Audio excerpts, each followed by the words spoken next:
महाभारत के युद्ध का मैदान, कुरुक्षेत्र, युद्ध के उद्घोषों और सेनाओं के शोर से गूंज रहा था। दोनों पक्षों की विशाल सेनाएं आमने सामने खड़ी थीं।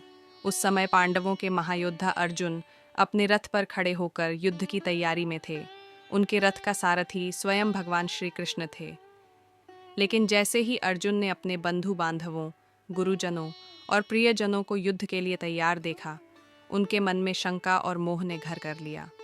अर्जुन ने अपना धनुष, गांडीव नीचे रख दिया और निराश होकर श्री कृष्ण से कहा, मधुसूदन, मैं यह युद्ध नहीं कर सकता। मेरे अपने ही स्वजन मेरे सामने खड़े हैं। मैं कैसे अपने गुरु द्रोणाचार्य, पितामह भीष्म और अपने भाई बंधुओं पर बाण चला सकता हूँ। यह युद्ध मुझे अधर्म और पाप से भरा प्रतीत होता है। कृपा करके मुझे मार्ग दिखाइए, क्योंकि मैं अपने कर्तव्य को लेकर भ्रमित हूँ। अर्जुन की ये बातें सुनकर श्री कृष्ण मुस्कुराए। उनके चेहरे पर करुणा और प्रेम का भाव था। वह जानते थे कि अर्जुन का मोह केवल अज्ञान और आत्मा की सच्ची प्रकृति की समझ के अभाव का परिणाम है। श्री कृष्ण ने अर्जुन को न केवल इस युद्ध के महत्व को समझाया, बल्कि जीवन, धर्म और आत्मा के गूढ़ रहस्यों का ज्ञान भी दिया। श्री कृष्ण ने कहा, अर्जुन, यह मोह तुझे कमजोर बना रहा है।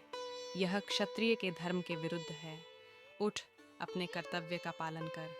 मैं तुझे वह ज्ञान दूंगा जो तेरे सारे संशयों को मिटा देगा। श्री कृष्ण ने सबसे पहले अर्जुन को आत्मा की शाश्वतता का ज्ञान दिया। उन्होंने कहा, अर्जुन, जो लोग ज्ञानी होते हैं वे न तो जीवित प्राणियों के लिए शोक करते हैं और न ही मृतकों के लिए। आत्मा न तो जन्म लेती है और न ही मरती है। यह अविनाशी है। जैसे शरीर पुराने वस्त्रों को त्याग कर नए वस्त्र धारण करता है, वैसे ही आत्मा भी पुराने शरीर को छोड़कर नया शरीर धारण करती है। इसीलिए तू जिनके लिए शोक कर रहा है, वे न तो वास्तव में मर सकते हैं और न ही तू उन्हें मार सकता है। आत्मा को न अग्नि जला सकती है, न जल भिगो सकता है और न हवा सुखा सकती है। आत्मा शाश्वत है, अजन्मा है और अविनाशी है।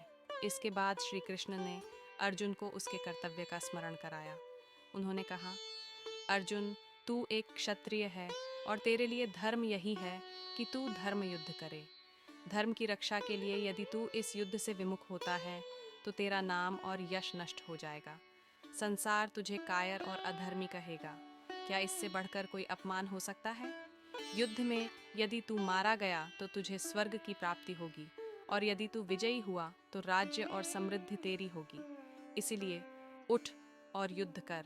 अपने मन में संशय को स्थान मत दे। श्री कृष्ण ने अर्जुन को कर्मयोग का सिद्धांत समझाया।